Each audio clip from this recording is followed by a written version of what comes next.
এরপরে যদি আপনাদের কোনো গাড়ি যদি আপনারা বাহিরে পার্কিং করেন, আমি কিন্তু গাড়ি সিজ করে ফেলবো এবং আপনাদের কিন্তু সর্বোচ্চ চলবে। ক্লিয়ার মেসেজ, এর আগে আমি সতর্ক করে গেছি, জরিমানাও করেছি এবং সেটা নামে মাত্র 2000 টাকা করে জরিমানা করছি 1000। কিন্তু এর পরবর্তীতে যদি আপনারা আসেন, গাড়ি সিজ হবে, পাশাপাশি হচ্ছে আমি বলছি এখানে কি আপনি কর্মচারী? আসুন এখানে আসুন, আসুন আসুন এখানে ধরুন।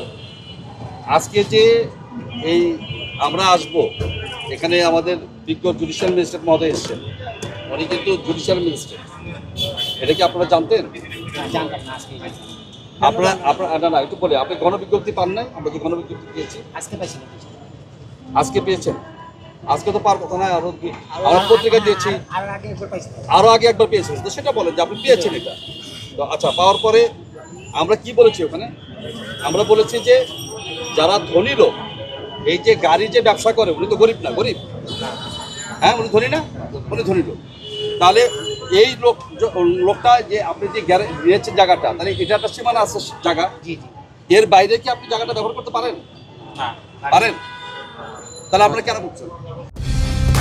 কালার এক্সপার্ট, জর্জ স্যাপ এবং মাইল্ড অন হ্যান্ডস টেকনোলজি সমৃদ্ধ অরিক্স ক্রিস্টাল ওয়াশ আপনার লন্ড্রি এক্সপার্ট। তার মানে হচ্ছে যে আপনি এখানে শোরুম নিয়েছেন, আপনি বুঝে শুনে আপনি এই শোরুমের গাড়িটা আপনার রাখবেন রাস্তায় রাখলে কি হবে? এটার এক লাইন ব্লক হয়ে যাবে। এক লাইন ব্লক হলে আমাকে সারা দিন রাত এই যে ট্রাফিক পুলিশকে দিন রাত একটা লেন বন্ধ হওয়ার পরে আমরা এই সমস্ত কাজ করতেছি। যে এই কাজটা কি ঠিক রে ভাই? এটা ঠিক? এখন এই যে ম্যাজিস্ট্রেট মহোদয় আছেন, উনি সিদ্ধান্ত নেবেন যে উনি কি করবেন। এই যে এগুলা সব আপনারা উপরে ওঠান, এগুলা বাইরে থাকবে না। আপনার যদি কোনো গাড়ি সেল হয়, আপনি তখন এটা দিয়ে তাকে পার করে সার্বক্ষণিক এটা দিতে পারেন আপনি। না দেখেন, আমরা কিন্তু ব্যবসা বান্ধব। কারণ আপনি যদি ব্যবসা না করেন, তাহলে তো অর্থনীতি থমকে যাবে। আপনাকে ব্যবসা করতে হবে। এখন আপনি এটা আসছেন, কাস্টমারটা গাড়ি দেখলো, দেখার পরে সে কি করবে? সে বলবে না যে আমি টেস্ট ড্রাইভ দিব, তখন তো আপনাকে করতে হবে। তখন আপনি এটাকে ভিতর থেকে নিয়ে এসে আপনি গাড়িটা নামানোর পরে আপনাকে ঘুরে টেস্ট ড্রাইভ সব কিছু করেন, আমরা কোনো আপত্তি করবো না। কিন্তু আপনি সারা বছর এই ব্যবসার কথা বলে আপনি একটা লেন দখল করে রাখবেন, তো হবে না বাবা। কি এটা হবে? হ্যাঁ, আপনি এখন নিজে তোলেন, এটা আপনি তুলে ভিতরে নিয়ে যান, সবাই একই জিনিস আপনি তোলেন, আমরা কিছু বলবো না, আপনি তুলে ফেলেন। এবং আপনার মালিককে এটা বলে, এবং আমরা যেটা বললাম মালিকদেরকে সব বলবেন, আপনি তুলে ফেলেন বাবা, আপনার কাজ আপনি করেন। আমরা এটা আলাদা করবো না, আপনার কাজ আপনি করেন।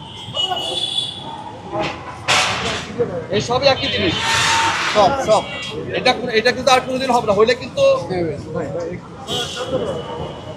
আপনারা যদি পরবর্তীতে এটা না শুনেন, আমরা চাই না আপনাদের জেল দেই, ঠিক আছে?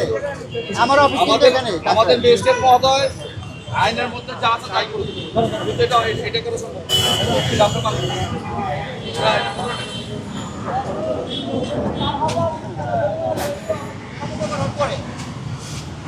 আমাদের এখানে পরবর্তী যে ধাপ, সেটা হচ্ছে যখনই এটা ভায়োলেশন হবে, যখনই ভায়োলেশন হবে তখনই আমাদের ম্যাজিস্ট্রেট মহোদয় চলে আসবে। আরেকটা বিষয় বলি, এবং আমাকে যে সবসময় আসতে হবে তা না। একটা গাড়ি এখানে পার্কিং করছে, তাকে ধরে নিয়ে আমার অফিসে তাৎক্ষণিকভাবে আমি জেল দিয়ে দেবো, ঠিক আছে? আমাকে যে সবসময় আসতে হবে, আমি তো সার্বক্ষণিক আসতে পারবো না। আপনি ধরে নিয়ে আমার অফিসে নিয়ে আসেন, ঠিক আছে? কোনো সমস্যা নেই। এখানে টিআই কে? আমিনুল। আমাদের ম্যাজিস্ট্রেট মহোদয় যেটা বললেন, সেটা হচ্ছে যে উনি তো একা মানুষ, উনি সবসময় আসতে পারবে না, আসার দরকারও নাই। যদি এই কাজটা তারা আবারও করে, তাহলে তোমার দায়িত্ব হচ্ছে যে তাকে ধরে নিয়ে যে ম্যাজিস্ট্রেট মহোদয়ের কাছে হাজির করা, যে ম্যাজিস্ট্রেট মহোদয় এসেছিলেন এবং উনি বলে গিয়েছেন এবং এটা ভায়োলেশন হয়েছে। এরপরে উনি আইনগতভাবে, যেটা আইনে পড়ে, উনি আইনগতভাবে ওনার কাজ করবেন, আমরা বলে দেখি।